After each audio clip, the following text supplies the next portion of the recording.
अगर आप भी चाहते हैं एसएस म्यूजिक की सारी ऑडियो वीडियो सबसे पहले आप तक पहुंचे, तो लाल बटन को दबा के चैनल को सब्सक्राइब करें, साथ में बेल आइकन को दबाना ना भूलें।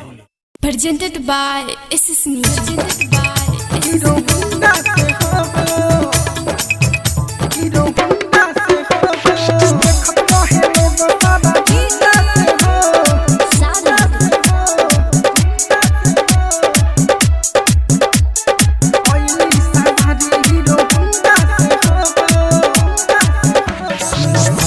दे बतिया हमारा रे, सपना में होते दिन सारा रे, सपना में होते दिन सारा रे।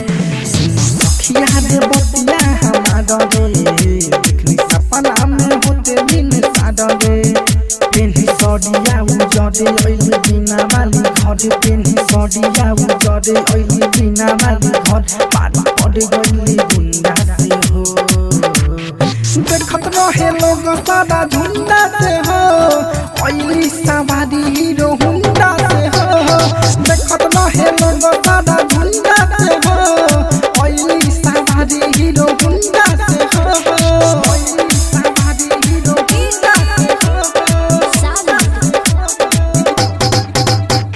देखत रहे लोग सादा झुंडा से हो, अइली सवारी हीरो हुंडा से हो। मन घर सारा भइल बासुर हो, करे प्रणाम के हुला गहता गोड़ हो।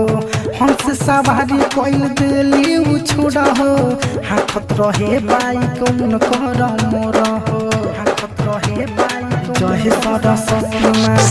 मन घर सारा भइल बासुर हो, करे प्रणाम के हुला गहता गोड़ हो। हंस सवारी कइल देली उछुड़ हो, तो रहे बाइकौन कर मोर हो। ओइली हरन बजावत सबे भक्त के जगावत, ओइली हरन बजावत सबे भक्त के जगावत। नाता लागल बाटे उनका से हो, देखत रहे लोग सब झुंडा से हो।